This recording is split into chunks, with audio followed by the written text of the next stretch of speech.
Beleza.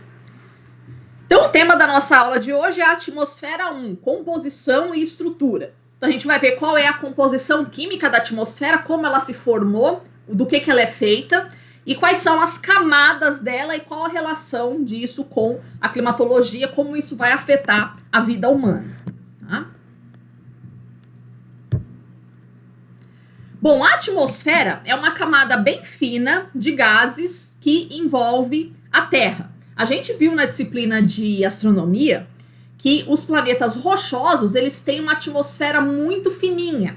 Esses 4 primeiros planetas aí do Sistema Solar têm uma atmosfera muito fininha, por quê? Porque ao longo da história do Sistema Solar, o vento solar foi varrendo, levando embora todos os elementos mais leves, assim, que estivessem ali próximos do Sol. Esses elementos mais leves, eles vão se concentrar mais na periferia do Sistema Solar.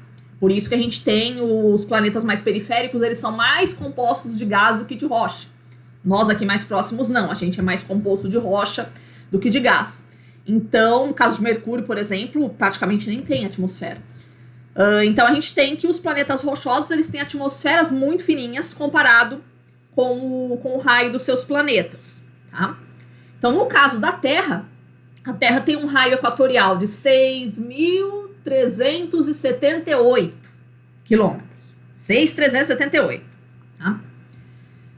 E a nossa atmosfera, se bem que não dá, tecnicamente não dá pra gente dizer onde é que acaba a nossa atmosfera, porque conforme a gente vai subindo em superfície, não, em altitude, conforme a gente vai subindo, a atmosfera vai ficando cada vez mais rarefeita. Então não dá, vai ficando uma molécula aqui, outra ali, aquela meia dúzia de gato pingado. Então não dá pra gente dizer exatamente onde é que acaba, não dá pra gente passar uma régua e dizer, aqui acaba a atmosfera da Terra. Ele sempre tem uma moléculazinha ali perdida, né, razoavelmente presa ao nosso campo gravitacional, tá? Mas para efeitos práticos, a gente adota que a nossa atmosfera ela teria uma espessura de 400 quilômetros, tá? Que é onde você tem uma quantidade suficientemente, é inegável que essa altitude ali a 400 quilômetros, realmente esses gases estão interagindo com a superfície terrestre. Vocês vão encontrar, eventualmente, nas bibliografias, nas fontes aí, a afirmação de que a nossa atmosfera tem 10.000 quilômetros de espessura, tá? Então vejam que é uma divergência bastante grande. Tem gente que fala que é 400 quilômetros, tem gente que fala que é 10.000. Para vocês terem uma noção dessa dificuldade que a gente tem de delimitar uma fronteira entre a atmosfera e o espaço sideral. Então, para você considerar um negócio que realmente não tem mais nada, você tem um espaço puro, que não tem absolutamente nada que tenha contato com o campo gravitacional da Terra, que não interaja de forma nenhuma com o que acontece aqui na superfície, realmente seriam 10.000 quilômetros. Mas qual o sentido de eu considerar como atmosfera uma molécula que está perdida ali no espaço, que pode facilmente escapar do nosso campo gravitacional, pode ter vindo de um meteorito, assim, se passar algum corpo celeste ali, captura gravitacionalmente aquela molécula, porque ele está mais próximo do meteorito do que da Terra, né? Então, a gente adota, aí, para efeitos práticos, para a atmosfera que realmente é útil, que realmente tem efeitos para nós aqui na superfície terrestre, essa espessura de 400 quilômetros. Tá? Então, se você for pegar o raio equatorial da Terra, 6.378 quilômetros, e considerar que a nossa atmosfera tem 400 quilômetros, tipo, isso é menos de 10%, né? Daria uns 7%, mais ou menos, fazer uma conta de cabeça, assim. É isso? Mais ou menos uns 7%, que daria aí a espessura da nossa atmosfera, tá? Então vejam que é muito pouco. É muito pouco comparado com o tamanho do nosso planeta. É realmente uma casquinha bem fininha, tá?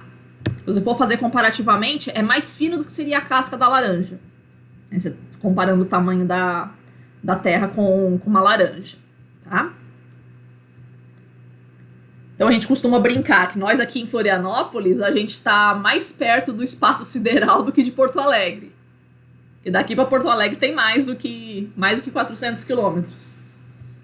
Então, pra vocês terem uma noção, né, do que é, como é fina a atmosfera terrestre, né, comparada com o tamanho do planeta.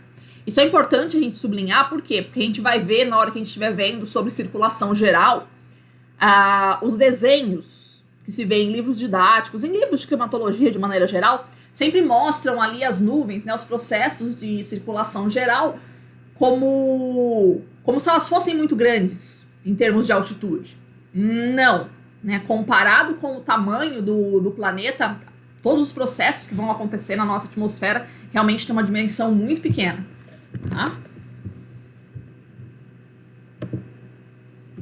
Bom, como é que a gente chegou nesse estágio que nós estamos na nossa atmosfera? Quando o sistema solar estava se formando, a nossa atmosfera não tinha essa composição. Tá? Ela era composta basicamente de hidrogênio e hélio, que é do que é feita as nebulosas primitivas que formam as estrelas. Então vocês se recordam, o nosso planeta, ele é formado, o nosso e todos os outros, né? São formados pela poeirinha que sobrou no espaço da formação do Sol. Né? A maior parte disso era hidrogênio e hélio. Tá? Então a nossa atmosfera, originalmente, ela era formada de hidrogênio e hélio predominantemente. Tá?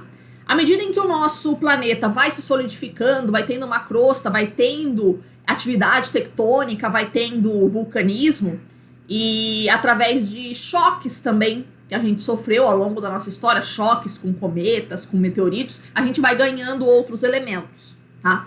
Então, tanto a partir de vulcanismo quanto a partir de choques com cometas, a gente vai ganhando esses elementos aqui, né? A amônia, o dióxido de carbono, a água e o metano, tá?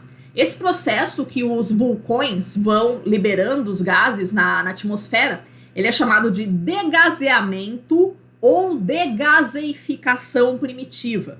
Ou seja, esses gases eles estavam no interior da Terra e eles vão sendo soltados ao longo da história pelos vulcões. Tá? É um processo que acontece até hoje. Né? Então, tecnicamente, o degasamento primitivo, ele não existe um degasamento moderno, né? Ele continua. A gente tá eita, quase derrubei o copo aqui. Ele continua, né, os vulcões liberando os gases para a atmosfera. Percebam que esse é um ambiente químico completamente diferente do ambiente químico que a gente tem na nossa atmosfera hoje. Tá?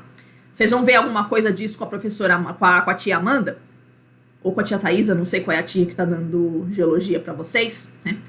Mas esse ambiente químico que a gente tinha na atmosfera, ele vai favorecer formas de intemperismo, formas de transformação das rochas que não são as mesmas que a gente tem hoje.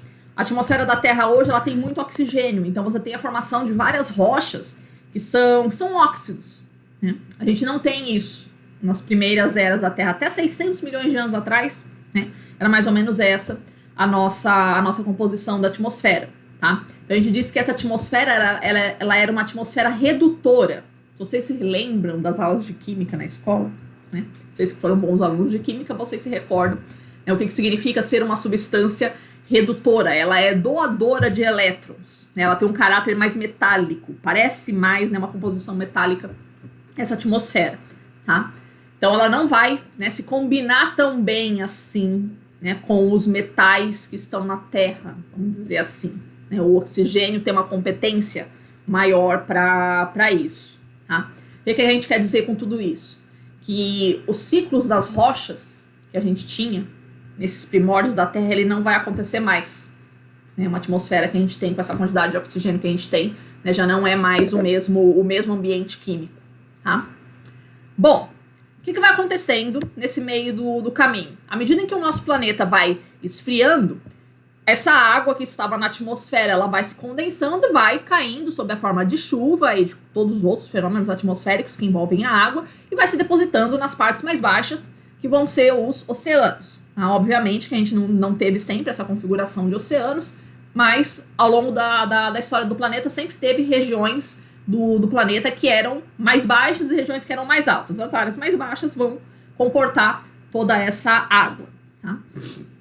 Outros processos que foram acontecendo ao longo da nossa história. À medida em que essa chuva foi chovendo, essa chuva foi retirando da atmosfera boa parte do dióxido de carbono que a gente tinha. As quantidades de dióxido de carbono que a gente tinha era muito grande. Era muitíssimo maior do que a gente tem hoje. Hoje é 0,004% o dióxido de carbono. Tá? Parece que tá meio zoado aqui. Não sei. O vulcanismo aqui parece que tá meio zoado a letrinha. Não entendi. Enfim. Então, qual é a ideia? A chuva ela foi lavando esse dióxido de carbono, retirando ele da atmosfera. Então, hoje a gente tem uma atmosfera que é pobre em dióxido de carbono, tá? Mas os oceanos são muito ricos.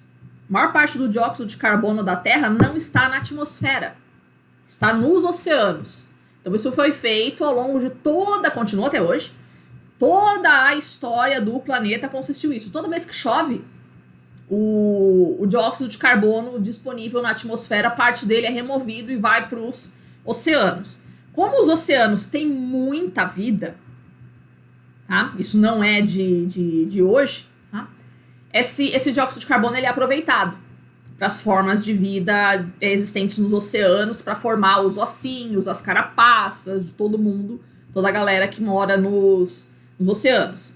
Mas não só isso, né? Ele fica dissolvido na água mesmo, ele não precisa aparecer sob essas formas, né, de carbonatos e de bicarbonatos aí como sais disponíveis no oceano, tá? Ele aparece dissolvido também, é tipo 80 vezes assim mais, pelo menos, né? 80 vezes mais dióxido de carbono, bem mais do que isso, muito mais, né? Dióxido de carbono dissolvido, só na forma de gás, a gente tem acho que 80 vezes mais no oceano do que na atmosfera, fora sob essas formas de carbonatos e de bicarbonatos que está dissolvido na forma de sal. Tá? Então, muito. E fora o que tem no fundo oceânico, né? Os ossinhos que vai caindo e vai ficando ali no fundo oceânico. Ou seja, é muito, né, dióxido de carbono em diferentes formas que existe no fundo oceânico. Tá? Eventualmente, isso volta para a atmosfera, né? Seja através do ciclo das rochas, né? Que esses ossinhos que vão sendo acumulados no fundo oceânico vira rochas carbonáticas, né, porque vai entrando ali no ciclo das crostas, ali, que vai, né, fazendo a tectônica, então derrete ali na stenosfera e volta pelos vulcões, tá? Ou ele pode retornar através da respiração, tanto animal quanto vegetal, né? As formas de vida animais e vegetais dos oceanos, elas retiram o oxigênio da atmosfera e devolvem dióxido de carbono. Tá? Então, você tem que a atmosfera tanto fornece dióxido de carbono para os oceanos, como recebe também dele. Tá?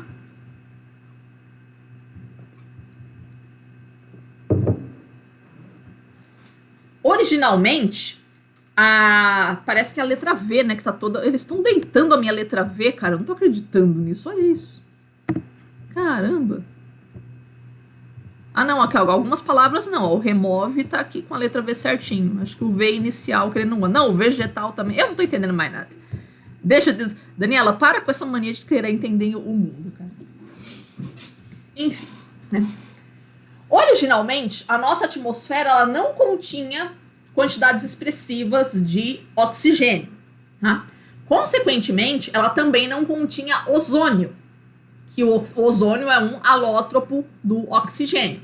Tá? Então, o oxigênio que a gente respira é o O2, o ozônio é o O3. Tá? Então, o ambiente fora dos oceanos, ele tinha uma radiação solar, né? A radiação ultravioleta, cara, era muito forte, muito forte. Então, isso inviabilizaria o surgimento de qualquer tipo de célula fora do ambiente oceânico. Então, as primeiras formas de vida que vão surgir no nosso planeta, que dá na casa de 3,8 bilhões de anos atrás, é tudo no oceano. Tá? Aproximadamente, a gente fica 3 bilhões. Praticamente, a gente fica 3 bilhões de anos de história do desenvolvimento da vida no planeta no oceano. Só depois que a gente começa, aproximadamente com 600 milhões de anos atrás, é que a gente começa a ganhar os continentes. Tá? Então, tipo, 80% da história da nossa vida, a gente ficou dentro dos oceanos. Tá? Porque pelo menos a água tem essa capacidade de filtrar um pouquinho a radiação ultravioleta. Tá?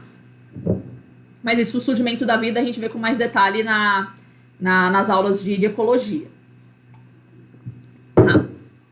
Muito provavelmente a nossa vida surgiu no que a gente chama de fontes hidrotermais que tem nos oceanos, tá? Porque os oceanos lá embaixo eles são muito frios, então não chega nenhum tipo de radiação. Qual seria a fonte de energia que a gente teria por lá? Então uma aguinha um pouquinho mais quentinha que a gente tem ali próximo das fontes hidrotermais. É como se fosse um geysirzinho subterrâneo, tá? Que ali viria a água que é percolada pelo fundo, tá? Mas é basicamente essa a ideia, né? A vida ela surge no fundo oceânico porque no continente você não tinha proteção contra a radiação ultravioleta, tá? À medida que o tempo vai passando, a gente vai ter o surgimento dos organismos fotossintetizantes, né? Os primeiros organismos que surgem na Terra, eles fazem respiração anaeróbia, tá? A respiração aeróbia ela é criada somente a partir daí, mais ou menos 600 milhões de anos atrás. Então, os primeiros 3 bilhões de anos da nossa vida, a gente passa fazendo respiração anaeróbia. Só a partir de uns 600 milhões de anos atrás que a gente começa a ter a respiração, os organismos fotossintetizantes que vão conseguir produzir esse acúmulo de oxigênio na nossa atmosfera. Tá? Então, pouco a pouco, a gente vai aumentando a quantidade de oxigênio que a gente vai tendo, tá? E o oxigênio, por ação da radiação solar, ele se converte em ozônio. Então, primeiro a gente tem essa quantidade expressiva de oxigênio que vai ser lançada. Quase ao mesmo tempo, Quase ao mesmo tempo a gente tem a formação do ozônio na nossa atmosfera. Então, só aí é que os primeiros seres começam a arriscar passeios do oceano em direção ao continente. Então aí que a vida começa a ganhar os continentes. E aí você começa a ter uma transformação desse ambiente químico do planeta, né? Começam a se formar rochas de óxidos, né? Basicamente óxidos de ferro e de alumínio, que eram coisas que não se formavam antes. A gente não tem formação desse tipo de rocha, né, anteriormente, tá? Então vai acontecer uma coisa interessante com a vida no nosso planeta, que esses organismos que fazem respiração anaeróbia, eles são intolerantes ao oxigênio. Eles não vivem numa atmosfera oxigenada. Tá? Então essa atmosfera que está ganhando teor de oxigênio, ela vai matar esses organismos que fazem a respiração anaeróbia. Então eles não vão mais conseguir viver na atmosfera livre. Tá? A atmosfera livre agora vai ser dominada por organismos que fazem respiração aeróbia. Tá? Historicamente, a fotossíntese ela vai surgir razoavelmente primeiro. Assim. É um problema que a gente não sabe bem, né, o que veio primeiro, né, se foi o ovo ou se foi a galinha, se foi a fotossíntese ou se foi a respiração. Né? Ao que parece, pouquinho tempo antes, né, veio a fotossíntese e depois veio a respiração. Tá? Mas o que é importante a gente reter é que esse fenômeno da que a gente chama de poluição óxica, né, uma atmosfera que não tinha oxigênio e de repente começa a ter uma concentração mais alta de oxigênio. Então ela vai matar todo mundo, essa atmosfera vai matar todo mundo que não conseguia fazer uma respiração aeróbia. Esse evento, ele é chamado de primeira grande extinção em massa da história do planeta. A gente tem 5, alguns vão dizer que 6, extinções em massa ao longo da nossa história. Então essa foi a primeira. Aproximadamente 70% das formas de vida que a gente tinha até então, elas vão desaparecer da Terra no momento em que o nosso planeta passa a ter quantidades expressivas de oxigênio. Tá? Ainda existem no nosso planeta organismos que fazem respiração anaeróbia, tá? Mas eles não ficam na atmosfera livre. Onde é que eles ficam? Eles ficam no estômago e nos intestinos dos animais. Eles ajudam ali a fazer a fermentação, ali a fazer a digestão. A gente observa no estômago dos ruminantes, por exemplo, né? Então as bactérias que fazem a conversão dos matinhos que as vacas comem, né, em proteína, são essas bactérias aí, tá? Então é o único ambiente em que elas conseguem sobreviver, dentro dos nossos corpos, que elas não vão ter esse contato direto com o oxigênio. Tá? Então, é estômago, intestino dos animais é onde você vai encontrar essas formas de vida. O resto se perdeu. Tá? Quem não fez essa associação se perdeu. Outros fenômenos que vão acontecer com a nossa atmosfera é a eletrólise. O que vem a ser eletrólise? Quebra por eletricidade. Então, a ação dos relâmpagos ao longo da nossa história também vai favorecer reações químicas dentro da nossa atmosfera, que vai fazendo transformações com o metano, com a amônia, tá? Com o hidrogênio para formar água também, tá? Então a gente vai tendo uma série de reações químicas que vão acontecendo na nossa atmosfera, que vão culminando na atmosfera tal como nós conhecemos hoje, tá?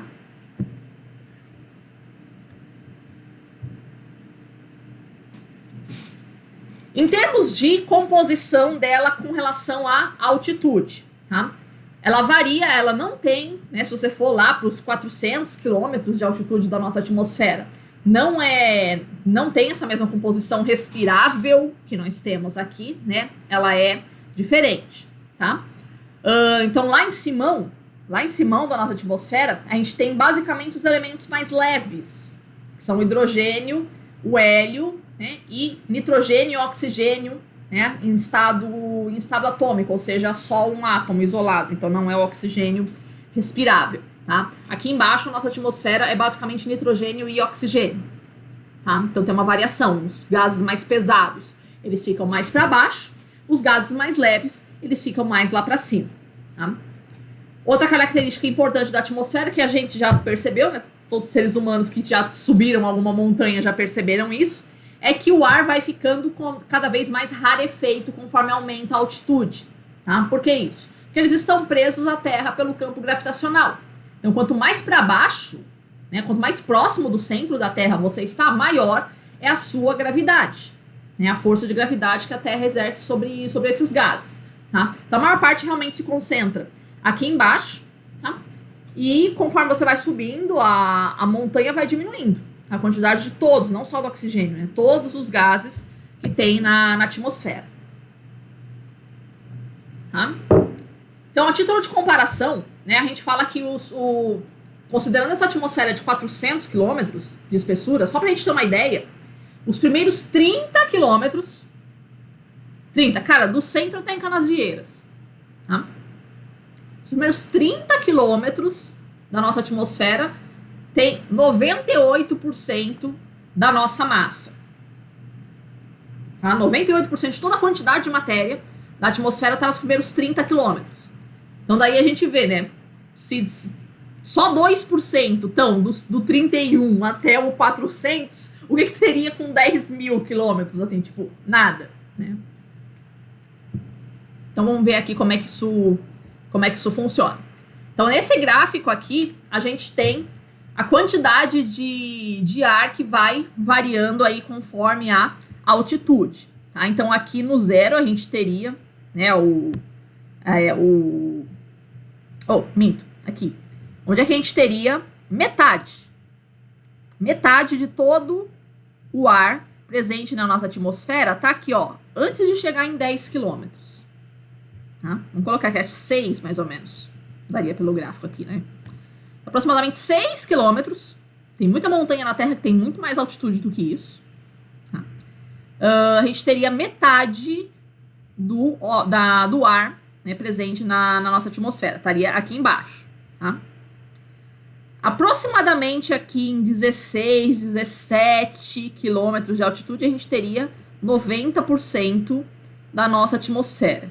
E em 32 quilômetros, a gente teria 99% da nossa atmosfera, e antes de chegar em 50 quilômetros, a gente tem 99,9% de todos os gases da nossa atmosfera. Então, ela realmente, conforme você vai subindo, cara, diminui muito rápido, assim. Muito rápido a quantidade de ar que você tem, tá? A gente brinca que jogadores de basquete, por exemplo, que tem mais de 2 metros de altura, eles já vivem em 2 unidades climáticas diferentes. Tá? Porque, tipo, 2 metros de altura, assim,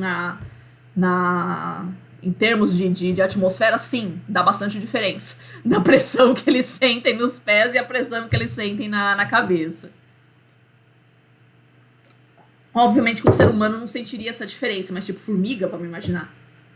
O tipo de processo radiativo que elas sentem no chão seria diferente se elas fossem animais aéreos. Mais ou menos essa é a ideia. Tá? Certo? Então, se você já escalou uma montanha, você já deve ter sentido essa dificuldade. É o que acontece com jogadores também, né? A gente observa muito isso quando os jogadores vão jogar em países andinos, essa dificuldade que a gente tem para respirar em altitude. Por que isso? Porque o nosso corpo ele tem uma quantidade X de hemácias, que são as células que fazem as trocas gasosas. Tá? Então você tem uma quantidade de hemácias que está trabalhando de acordo com a quantidade de oxigênio que você tem no local onde você vive. Se você se transporta muito rápido de um local para outro, que é o que acontece, né, no caso de uma viagem por meio de transporte, mesmo que seja de ônibus, a viagem, nós biologicamente não fomos programados para isso. Biologicamente a gente é programado para andar só a pé. Né? Então, quando você faz uma viagem, você se transporta para uma localidade que tem uma quantidade de oxigênio muito menor do que a que você tem, tá? Você precisaria criar mais hemácias. Tá? O corpo começa a criar mais hemácias para poder fazer essas trocas gasosas, aproveitando melhor o pouco oxigênio que tem. Só que isso leva, vários dias para o seu corpo começar a reagir e produzir mais hemácias que conseguiriam suprir essa sua falta de oxigênio. Tá? Como a gente viaja e fica pouco tempo, né, os jogadores e tal, então eles não se acostumam facilmente a ter essa dificuldade de respiração em altitude. Outra coisa que existe também, no caso dos esportes, que a galera sente muito, é que quando você vai jogar nos países de altitude, a bola corre mais rápido. É bem interessante esse efeito. Né? Talvez a gente que não é esportista não perceba, né? Mas quem é esportista consegue perceber isso. Tá? Então aquela noção que você tem aqui, né? Principalmente aqui a gente que está no nível do mar, a força que você tem que chutar para a bola para ela atingir uma determinada distância. Seu corpo já está programado, sua mente já está programada, você sabe instintivamente qual é a força que você tem que chutar a bola para atingir aquela distância. Na altitude, não. Na altitude, com a mesma força que você faz, a bola vai mais longe.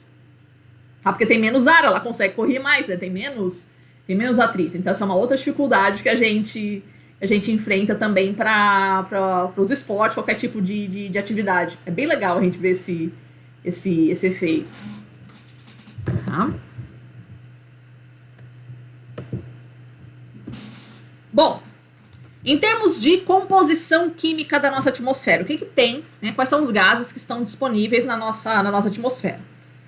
Aqui a gente tem um gráfico de pizza mostrando as proporções que tem desses gases. Tá? 78% da nossa atmosfera é composta de nitrogênio molecular, que é o N2. Tá? O nitrogênio molecular ele é um gás praticamente inerte. O que quer dizer isso? Ele não reage com quase nada. Tá? Não reage com quase nada por quê? Porque para você fazer N2, vocês que foram bons alunos de química na escola, vocês se recordam que ele faz 3 ligações covalentes. Tá? Os dois átomos de nitrogênio, eles fazem 3 ligações covalentes. Cara, para você romper essas 3 ligações é complicado. Né? É bastante energia que leva para fazer esse rompimento. Tá? Então, nitrogênio, talvez seja por isso que a gente tem esse monte de nitrogênio na atmosfera, né? Ele vai, na hora que forma, ele dificilmente vai desformar. Tá? A gente tem coisas na nossa natureza que fazem ele desformar, faz essa quebra. Por exemplo, raios conseguem fazer essa quebra de nitrogênio, deixando ele livre, tá? E aí, a partir desta quebra do nitrogênio, a gente tem algumas bactérias, né, que a gente chama de bactérias nitrificantes, as bactérias desnitrificantes, tal, que elas vão aproveitar esse nitrogênio livre do ar, que vai transformar em amônia, em ácido nítrico, um monte de outras coisas, que a partir daí vai entrar na cadeia alimentar. Tá? Por que é importante isso? O nitrogênio ele faz parte das proteínas e do DNA, então é impossível ter vida no planeta se não tiver nitrogênio. Tá? Então, os raios e essas bactérias é o que fazem esse nitrogênio entrar nos vegetais, entrar nos animais. Tá?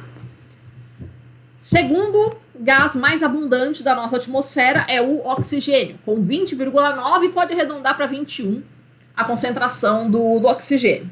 Diferentemente do nitrogênio, o oxigênio é um gás extremamente reativo. Ele vai com geral.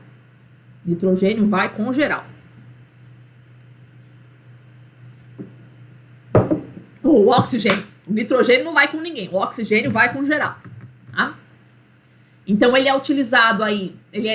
O oxigênio ele entra na composição de rochas e ele entra nas reações de respiração e de fotossíntese, que uma é o contrário da outra. Tá?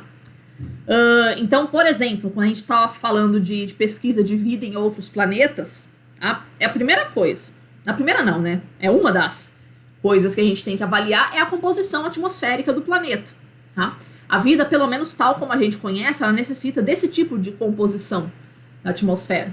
Tá? Então, precisa ter nitrogênio, que seria necessário para a formação das proteínas e do DNA, e oxigênio para fazer todo o transporte de reações. Né? Por isso que as reações químicas do nosso corpo envolvem o oxigênio, justamente porque ele é extremamente reativo. Ele vai trocando de lugar o tempo todo, ele vai transportando um monte de substância dentro do seu corpo. Tá? Então, essa composição atmosférica que a gente tem, ela não é a nossa composição original, ela foi sendo transformada por processos físicos, químicos e biológicos que a gente teve ao longo da nossa história. Então, a gente precisaria ter algo parecido com isso. Tem alguns satélites no sistema solar que tem um pouquinho de oxigênio. Seriam alguns candidatos aí para a gente eventualmente colonizar ou descobrir vida. Tá? Mas nada parecido com a Terra, passa longe disso. Tá? Terceiro gás mais abundante da nossa atmosfera é o argônio. O argônio é um gás nobre, ou seja, ele é só o átomo, né? Ele não se combina com outros átomos, fica só aquela bolinha, né? Só aquele átomo de argônio aí solto pela atmosfera. Respondendo aí por 0,934% da nossa atmosfera. Tá? E todos os outros gases somados, eles vão ter uma concentração de 0,03768% da nossa atmosfera. Tá? Então, se você for pegar o nitrogênio com o oxigênio, 78 com 21, daria 99%. 99% da nossa atmosfera. Mais 0,9% do argônio, 99,9% da nossa atmosfera é nitrogênio, oxigênio e argônio. Então, todo o resto, 0,03%, né, são os outros gases, que são muito apropriadamente chamados de gases traço. Gases traço por quê? Porque na hora que você faz um gráfico de pizza, ele não forma uma fatia. Né? Nem o argônio Nem o argônio forma uma fatia decente nessa pizza. Mas os gases traço realmente é um traço que você vê no gráfico. Por isso que eles são chamados de gases traço. Tá? Tem livros que consideram o argônio como um gás traço.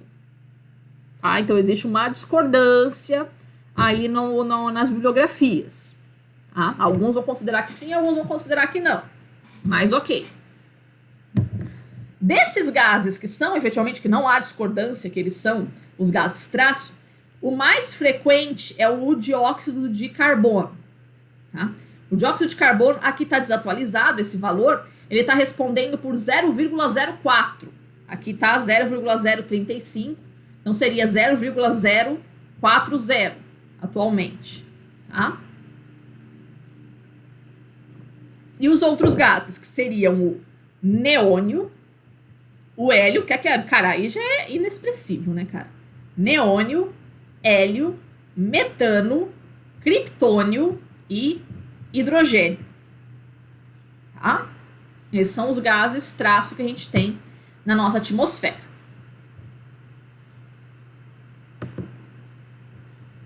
Vamos, meu filho. Outros componentes que a nossa atmosfera vai ter. Essa composição atmosférica que eu passei aqui para vocês, são chamados gases fixos. Por que gases fixos? Porque não interessa a região do planeta em que você esteja, sempre vai ser esta proporção. Tá? Existem gases que você vai ter mais em algumas regiões e mais em outras. Tá? Esses gases não. Onde você estiver no planeta, vai sempre ser essa proporção. Tá? Considerando aí, tipo, mais ou menos a altitude da nossa atmosfera útil, assim, né? Excetuando-se as camadas mais acima, tá? Vai ser mais ou menos essa a proporção. Então, tanto em altitude quanto em latitude no planeta vai ser sempre essa composição. Mas existem gases que não, que eles variam a proporção dele na nossa atmosfera. O principal deles é o vapor d'água. Tá? O vapor d'água varia muito a concentração dele por toda a nossa atmosfera. Então, a gente tem regiões do planeta que são mais secas, temos regiões que são mais úmidas. Temos dias que são mais secos, tem dias que são mais úmidos. Então, varia demais, tanto geograficamente quanto temporalmente, o vapor d'água disponível na nossa atmosfera. Tá? Fora isso, a água ela aparece em outros estados também na nossa atmosfera, ela não aparece só na forma de vapor, ela aparece também na forma líquida e aparece também na forma sólida na nossa atmosfera. Então, os processos que envolvem a água, eles têm realmente uma complexidade física e química aí que a gente vai ver ao longo do nosso semestre. Tá? Mas, tecnicamente, tá? Existe um limite do quanto a nossa atmosfera é capaz de receber água. Tá? Que é o limite de 4% do volume do ar. Então, você pegar 1 metro cúbico de ar, o que é 1 metro cúbico? É um cubo de 1 metro de aresta, 1 metro de comprimento, 1 metro de largura, 1 metro de altura.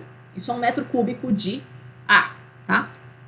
4% disso consegue ser vapor de água. Para 1 metro cúbico, isso daria 40 litros. Tá? 1 metro cúbico são 1.000 litros, né?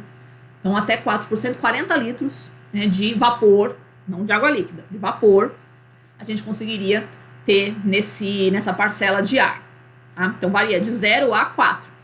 Não tem como ser mais que 4, professora? Tem. Mas para isso tem que chover, ou seja, na hora que atinge 4, uma parte vai passar a estado líquido. Essa é a ideia. Tá? Então, o que é a chuva? A chuva chove, né? O vapor d'água ele passa do estado de vapor para o estado líquido sempre que ocorre uma tentativa na atmosfera de ultrapassar esses 4%. Então o oceano vai evaporando água, vai jogando água na atmosfera, vai jogando esse vapor de água. O ônibus vai enchendo, né? A hora que não dá mais, né, que atinge esses 4% de saturação, aí esse vapor vai começar a ir para o estado líquido. Aí vai formar nuvem, aí vai formar chuva, né? Todos os fenômenos que envolvem água em estado líquido, tá? Então, sim, né? Não existe uma fronteira, a atmosfera não fala pro oceano, para de mandar água para mim. O oceano continua mandando, só que aí a atmosfera transforma isso, esse vapor, em água líquida, tá? E o ozônio? O ozônio, a gente tem um pouquinho de ozônio aqui na superfície, mas a maior parte do ozônio que existe na atmosfera terrestre fica um pouco mais acima, uma faixa que nós chamamos, que está aí entre 20 a 35. 15, 20 já começa um pouquinho, 15, você já nota um pouquinho mais de ozônio. Não existe também mesma coisa, né? Não existe uma fronteira, assim, aqui começa o ozônio, aqui acaba, não existe. Uns 15 quilômetros você já consegue sentir um pouquinho, né? Começa a aumentar a concentração de ozônio, tá? Mas o máximo de ozônio que a gente tem na nossa atmosfera tá aí nessa faixa de 20 a 35 quilômetros de altitude, tá? Então tem pouco aqui embaixo, varia bastante geograficamente também, né? Tem pontos da nossa superfície que tem mais, tem pontos que tem menos e tal. E varia bastante com o tempo também o ozônio. Se a gente acha que o vapor d'água varia bastante, é porque a gente não viu o ozônio. Cara, trabalhar com ozônio, cara, é uma desgraça. Eu tive um ex-amigo, na verdade, que fez o mestrado sobre concentrações de ozônio. Cara, medir ozônio é uma desgraça. Você mede uma concentração agora na superfície, você mede 5 minutos depois, cara, dá uma concentração completamente diferente. Não é que nem umidade. Você mede agora, daqui 5 minutos você vai medir, cara, talvez não tenha uma variação tão grande assim. Tipo, eu meço agora, deu 60. Daqui 5 minutos vai dar 60,2. Daqui 1 hora vai dar 61, 62, assim, né? Então não varia tanto. Ozônio varia de minuto em minuto, cara. É uma desgraça para você fazer essa medição. Então ele é muito instável. Muito, muito, muito. E temos também os chamados gases fixos, mas que a sua concentração variou ao longo da história em virtude das atividades antropogênicas. Tá? Então a gente tem o dióxido de carbono. A gente faz a comparação da medição dele no ano de 1750 e os valores que eu trago aí para vocês são para o ano de 2011, que é o último relatório do IPCC que eu fiz a leitura. Tá? Eles lançaram um relatório novo esse ano, estava previsto para ser lançado em 2020, né, em virtude da pandemia não foi lançado em 2020, começou a ser lançado esse ano agora, só que ainda não li tudo. Então eu trago aqui para vocês o valor do ano de 2011, que é do relatório anterior. Tá?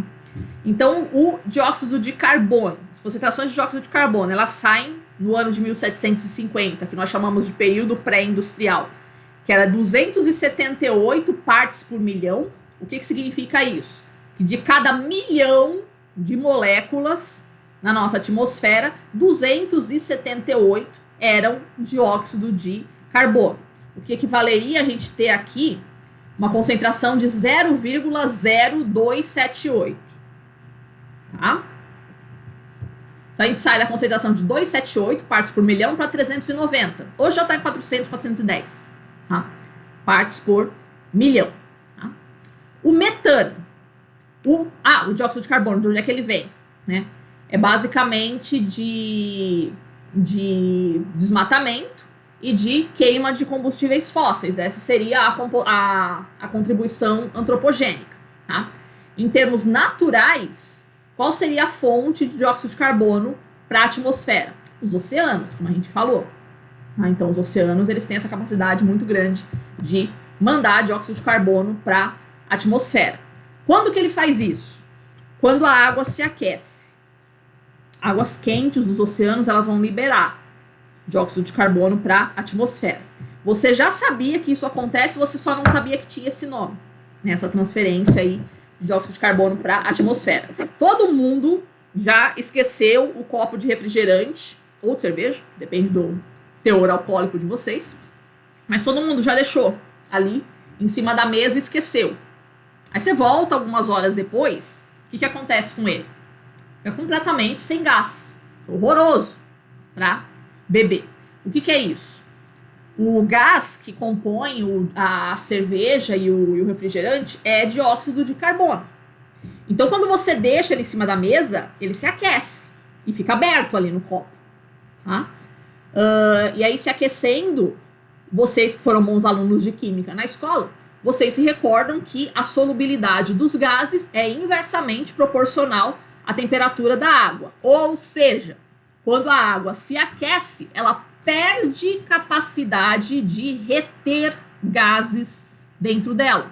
Então, aquele dióxido de carbono que estava dissolvido ali dentro do refrigerante, tá? À medida que o refrigerante se aquece, ela vai perdendo. Isso vai voltando para a atmosfera. Tá? Por isso que a gente bebe o refrigerante gelado, né? E por isso que ele fica fechado dentro da garrafa. Então, você deixou ele aberto, ele aqueceu, isso vai perder pro ar. Tá? Então, a mesma coisa acontece com os oceanos. Tá? Então, em anos em que o oceano está mais quente, que é principalmente ano de El Niño, por exemplo, eles liberam mais dióxido de carbono para a atmosfera. E aí, ano que é Laninha, que é mais frio, aí eles reabsorvem esse dióxido de carbono. Então fica o tempo todo esse intercâmbio de dióxido de carbono da atmosfera para o oceano. Quem vai ganhar só vai depender da temperatura que está a água. Mas atualmente o jogo está favorável para os oceanos. Eles estão tendo uma capacidade de sequestro de dióxido de carbono bem grande na nossa atmosfera. Tá?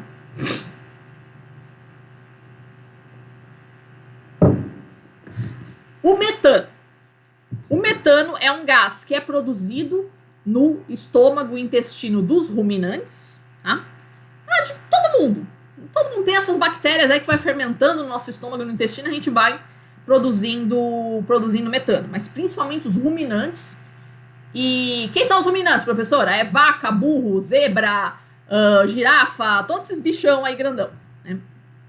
E as térmitas. Tá? Quem são as térmitas, professora? Formigas e cupins. Tá? Essas mesmas bactérias que tem no estômago da vaca, tem no estômago também dos cupins e formigas. Tá?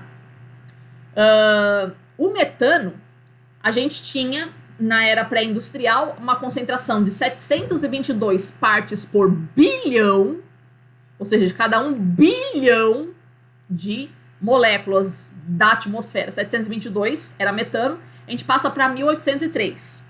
Tá? O metano, ele tem uma capacidade radiativa muito maior do que o dióxido de carbono, só que a concentração dele na atmosfera, vocês observam aí pelos dados, é bem menor. Tá? Então, a gente costuma dar a dica, exercitando bastante a educação que minha mãe me deu, porque existem 3 educações minhas, na verdade, né? A educação que as pessoas esperam de uma pessoa com o meu grau de instrução, que eu quase nunca exerço, né? A minha mesmo e a educação que minha mãe me deu. Tá? Então, exercitando aqui a educação que a minha mãe me deu, né? Quer combater o aquecimento global? Para de peidar. Tá? Que é peido que faz a gente aquecer o planeta, né? Que é o metano que a gente vai emitindo. Tá? Toda vez que você peida, você está contribuindo para o aquecimento global.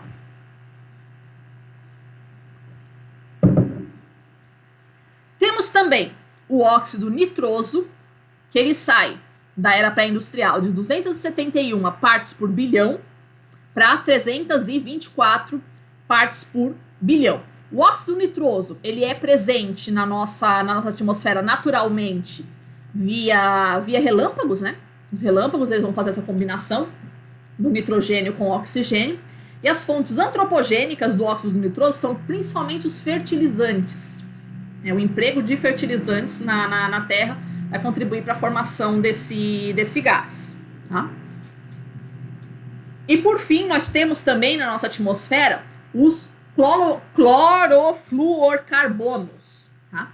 Que são gases formados de cloro, flúor e carbono. Tá? Esses gases, eles não existem naturalmente na nossa atmosfera. Tá? Eles são gases totalmente criados pelo homem. Tá? As concentrações dele na nossa atmosfera são pífias, elas são contadas em ordens de partes por trilhão.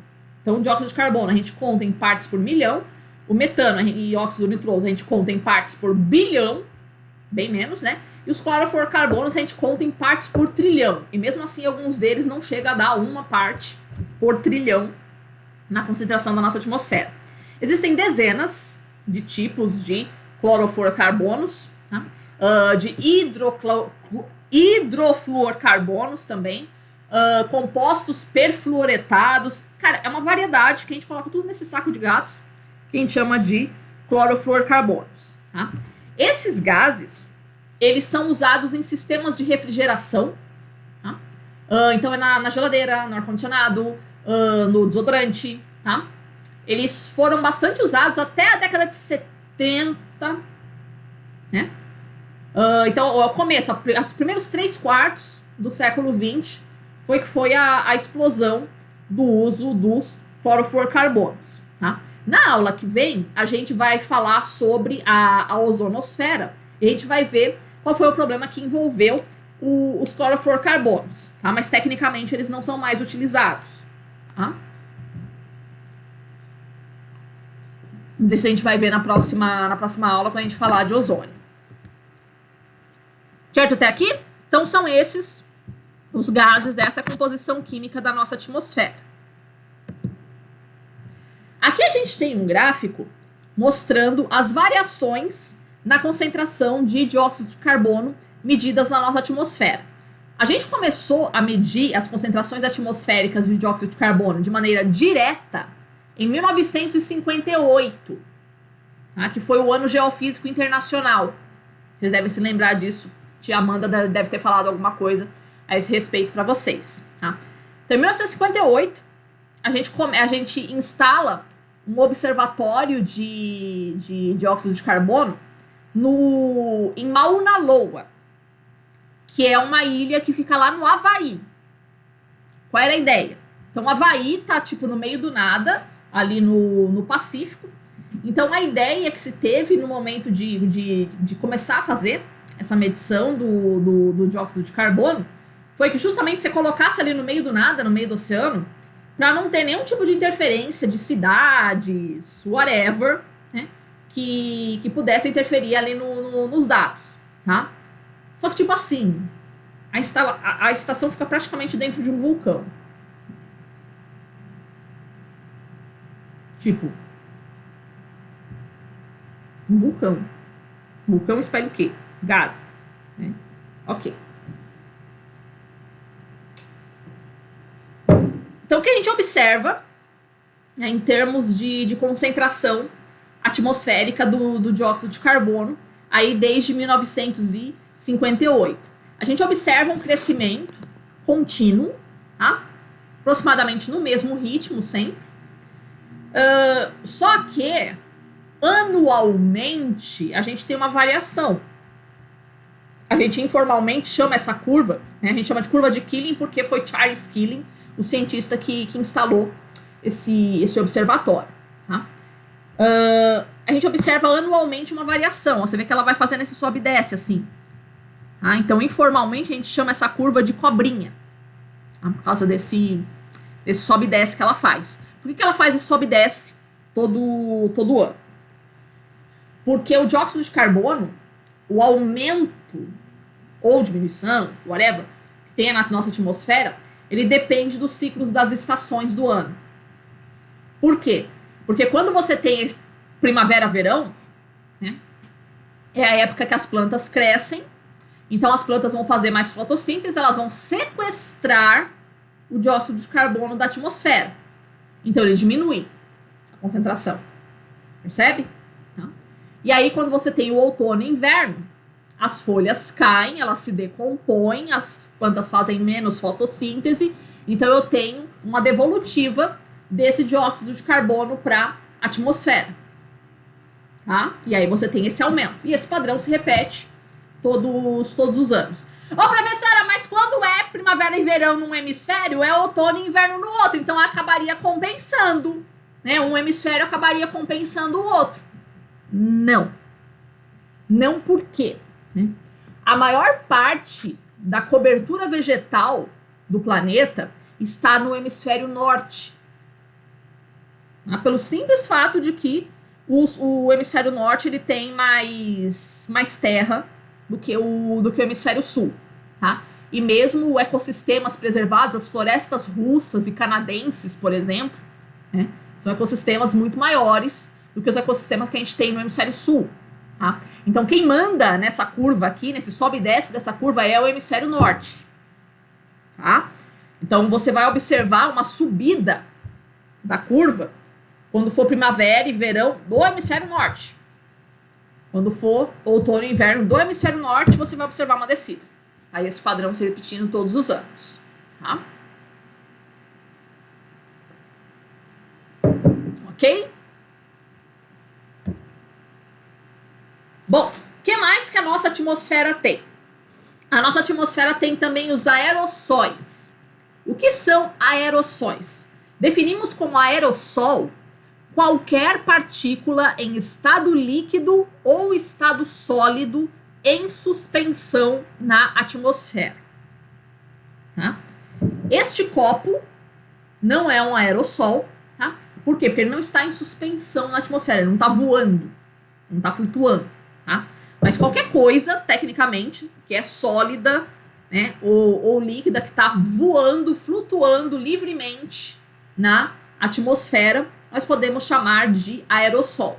Tá? Então, tudo que não é gasoso, está flutuando na atmosfera, a gente chama de aerossol. Tá? Existem milhares não, vai estou exagerando, né? Vários tipos de aerossóis, né? Substâncias que podem atuar como aerossóis na nossa atmosfera. Coloquei aqui alguns exemplos. Sal, o NaCl, né, que tem nos oceanos, né, eles podem, na hora que evapora a água, tipo, não é só a água que evapora, né, você pode ter partículas de sal, assim, né, sendo levadas também, né, pra atmosfera, tá? Areia, de qualquer lugar que tem areia, né, na praia, no deserto, no solo mesmo, tá? Cinzas vulcânicas, pode ter também. Células vivas e mortas, né? Toda a maior parte da poeira que a gente vê por aí, né? Na nossa casa é células mortas, né? Como células vivas, nós poderíamos dizer o pólen das flores, é considerado aerossol também. Fuligem, seja fuligem urbana, seja fuligem de queima vegetal, qualquer coisa proveniente de queima que fica em suspensão na atmosfera, nós também chamamos de aerossol, tá? A maior parte dos aerossóis que estão disponíveis na nossa atmosfera, eles não sobem muito, tá? Por quê? Primeiro porque a fonte deles é aqui a superfície, né? Todos eles, vocês repararam aqui que a gente elencou, a fonte deles está na superfície, eles vêm da superfície, eles não vêm do espaço. Podemos ter aerossóis provenientes do espaço, mas é muito raro. Então as fontes deles são da superfície mesmo, tá? E eles são moléculas mais pesadas, tá? São moléculas muito mais complexas do que as moléculas que compõem o nosso ar. Então quando eles são emitidos, ok, fica um pouquinho flutuando na atmosfera, mas logo eles caem, tá? Então eles ficam bem próximos assim da superfície, coisa de 1-2 quilômetros, tá? E logo eles são varridos pela gravidade, pela chuva, né? Logo eles descem, tá? Professora, a poluição urbana é considerado. Poluição urbana é considerado aerossol também, né? Que pode ser fuligem, células vivas e mortas, tal.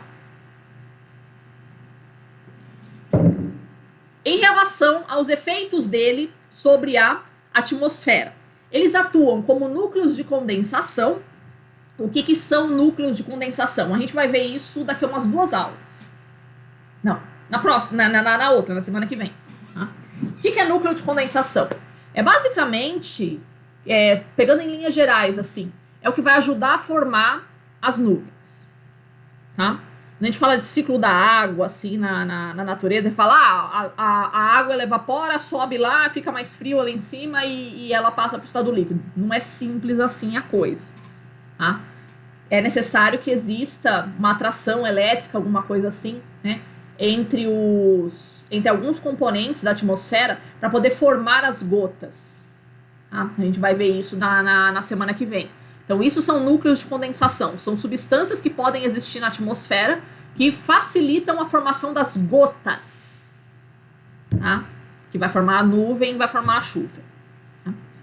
Então, eles atuam como núcleo de condensação, os aerossóis, eles atraem a água para formar as gotas. Você já viu isso no saleiro.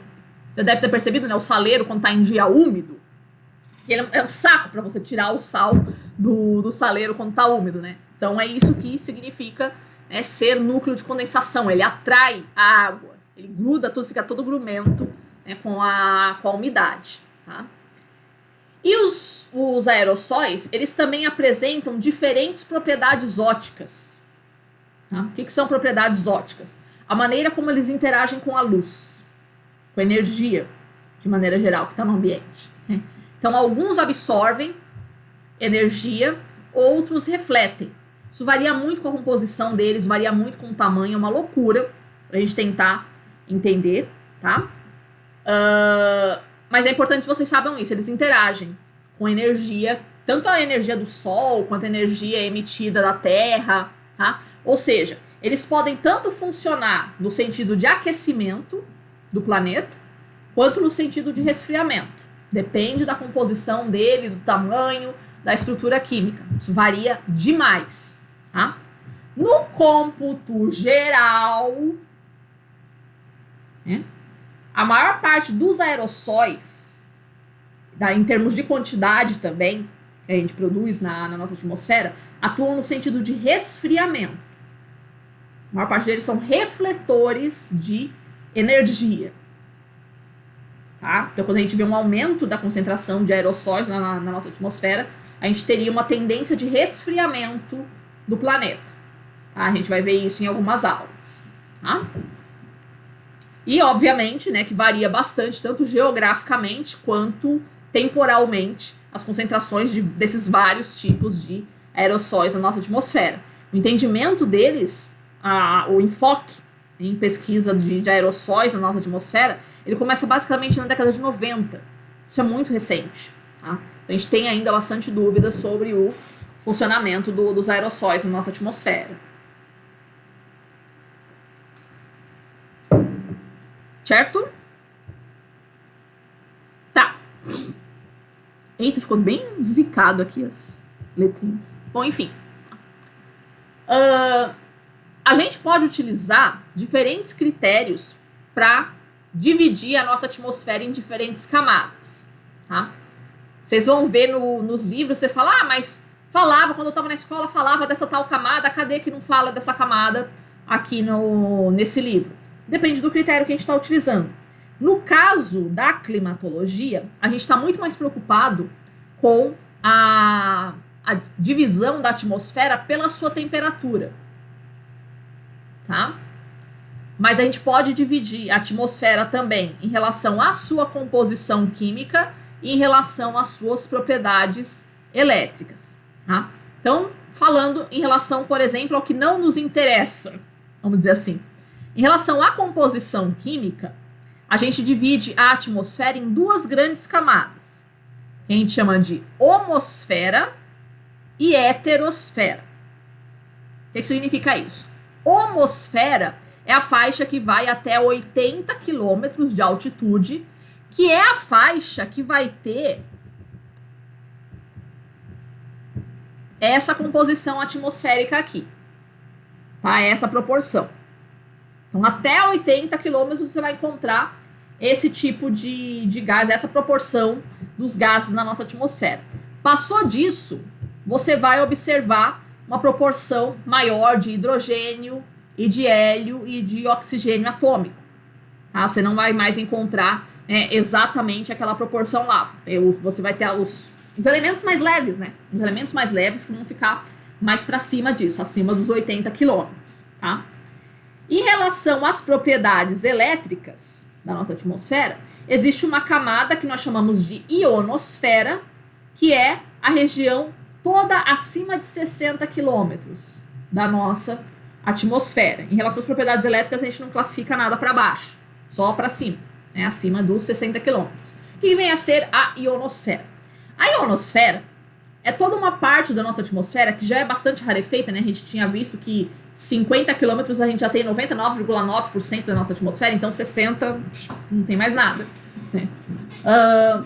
Nessa faixa da nossa atmosfera, é a faixa que ela é realmente bombardeada por todas aquelas radiações mais pesadas do Sol. Então, raio-X, os ultravioleta, raio gama, né?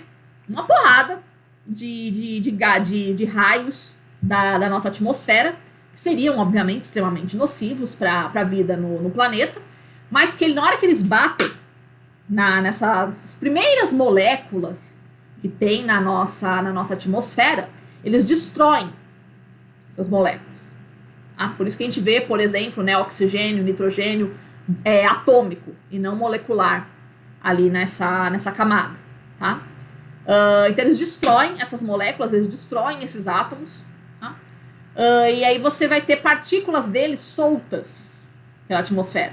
Tá? Por isso que a gente chama, são íons. Né? Na hora que eles são bombardeados por essa quantidade colossal de energia que é proveniente do Sol, eles podem perder ou ganhar elétrons. Tá? E o que é? Quimicamente, vocês que foram bons alunos de química na escola, vocês se lembram que um íon é um átomo que ganhou ou que perdeu elétrons. Tá? Então eles fazem esse ganho em virtude das reações que acontecem ali na atmosfera superior, no momento em que elas são bombardeadas por essa radiação proveniente do Sol. Tá? É muito bom que aconteça isso para nós, por quê? Porque no momento em que esses elementos da nossa alta atmosfera eles são destruídos pela radiação solar, essa radiação é consumida, raio-x, raio gama, é consumido nessa quebra dos átomos, nessa transformação dos átomos, e aí não chega até aqui.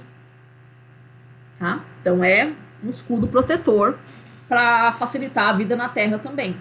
Tá? Mas o que interessa para nós da climatologia, né? Interessa os critérios de divisão da nossa atmosfera pela temperatura. Tá? Então, pela temperatura, a gente divide a nossa atmosfera em 4 grandes camadas: a troposfera, a estratosfera, a mesosfera e a termosfera.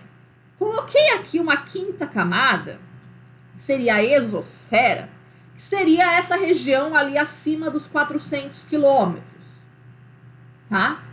Que você já tem uma atmosfera bem, super, super, super rarefeita, assim, então, tipo, tá, só coloquei aí só pra mostrar, assim, que tem livro que fala da exosfera, mas climaticamente não tem necessidade nenhuma da gente estudar isso, tá? Vai interessar pra nós aqui só as 4 primeiras, que vai ter realmente efeito pra vida na Terra, tá? Aqui eu coloquei um gráfico mostrando como varia a estrutura térmica da nossa atmosfera. Eu vou passar para vocês a descrição de cada uma dessas camadas só na próxima aula, tá? Mas o que eu quero que vocês notem aqui, tá? É que o perfil térmico da nossa atmosfera, ele não é homogêneo. O que quer dizer isso? Existem camadas em que a temperatura vai diminuindo conforme a gente vai subindo, e existem camadas em que a temperatura vai aumentando conforme a gente vai subindo, tá? Então, basicamente, eu tenho 2 camadas em que a temperatura vai diminuindo conforme a altitude, que é a troposfera, que é onde nós estamos, que é o efeito que você percebe quando você sobe a serra, né? Que é mais friozinho na serra. Então, é esse perfil que você observa na troposfera, vai diminuindo a temperatura conforme aumenta a altitude. Mesma coisa vai acontecer na mesosfera, tá? E eu tenho 2 camadas que a temperatura aumenta com a altitude, que são a estratosfera e a termosfera, tá? Isso vai ser bastante importante também para a existência da vida na Terra, essa estruturação da atmosfera em camadas que vai ter uma variação aí do perfil térmico. Por quê? Porque isso vai definir a estabilidade ou instabilidade das camadas atmosféricas. O que quer dizer essa estabilidade ou instabilidade? Tá? Uma camada atmosférica estável é uma camada que não tem movimentos verticais do ar. Você aprendeu na escola que o ar quente sobe e o ar frio desce. Lembra disso?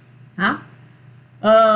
Esse movimento só vai acontecer se o ar quente estiver embaixo e o ar frio estiver em cima. Tá? O ar quente, se ele estiver embaixo, ele vai tender a subir. O ar frio, se estiver em cima, ele vai tender a descer. Se o ar frio já estiver embaixo e o ar quente já estiver em cima, não vai acontecer esse movimento. Tá? Porque as coisas já estão onde elas iam querer estar. Tá?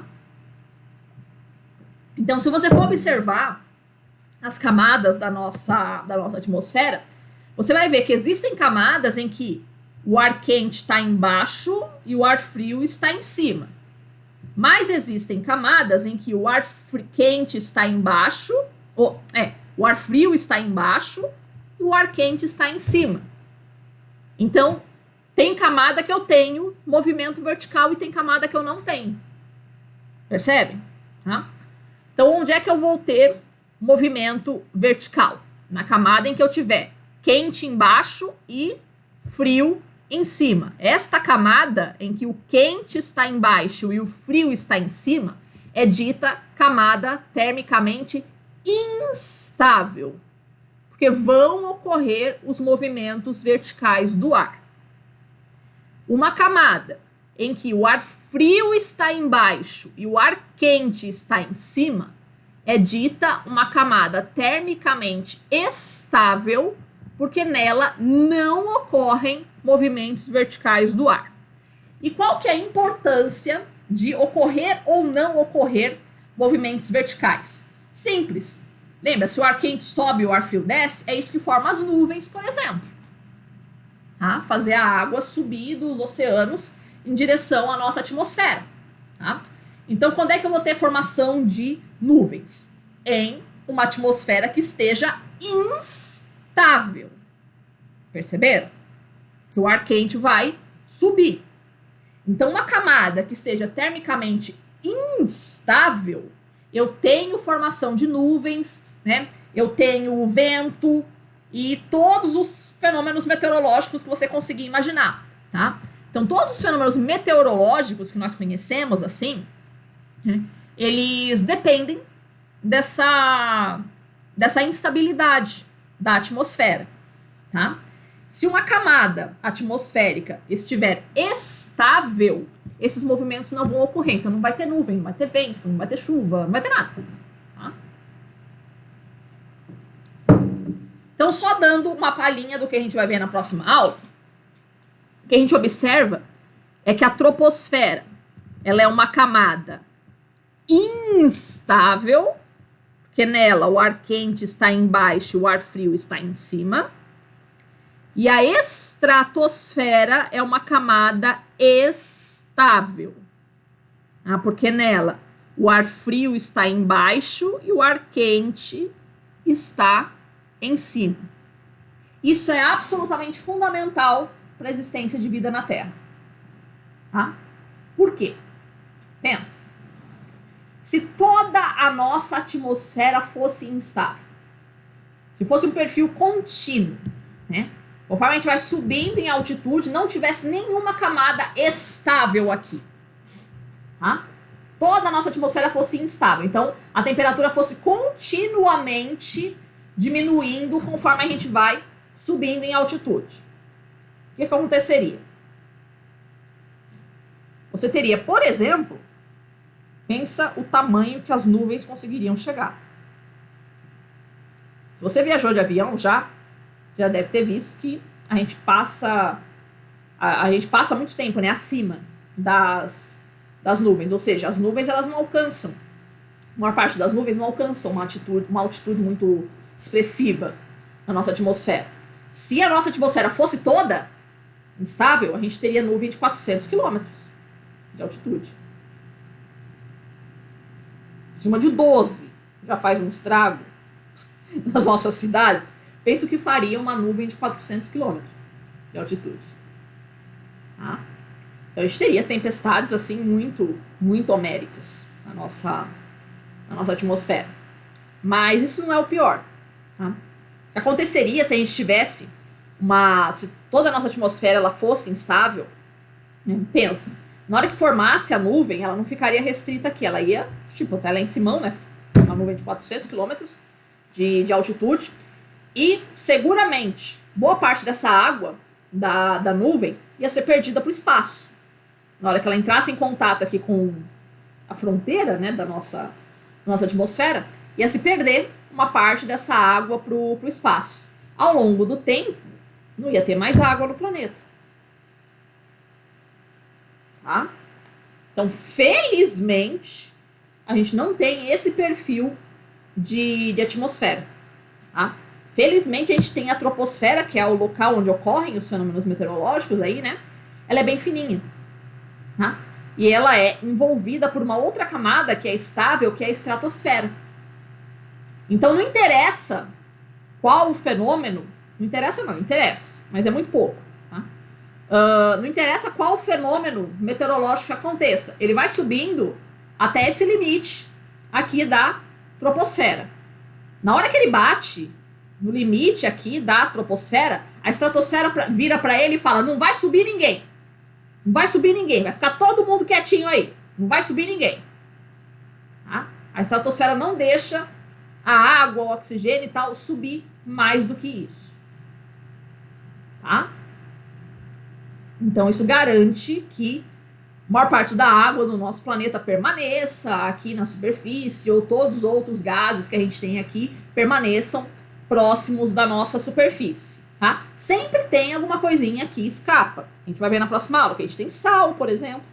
na estratosfera, tem água, então, tipo, pode chegar, mas é muito raro, tá? Comparando com a quantidade de água, com a quantidade de sal que a gente tem aqui na nossa superfície, é bem pouco o que realmente consegue chegar, tá? Não é um isolante, né?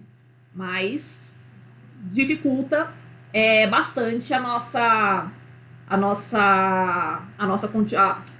expulsão, né? Dificulta bastante a possível expulsão de elementos da nossa atmosfera aí para fora, tá?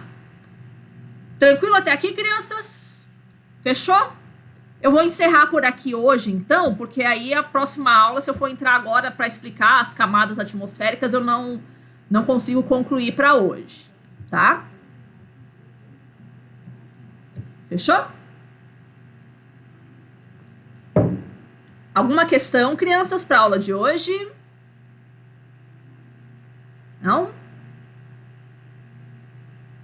Tranquilo, então, fechamos por aqui. Quinta-feira, então, a gente conclui essa aula, tá bom? Obrigada pela presença de vocês, crianças, e até a próxima!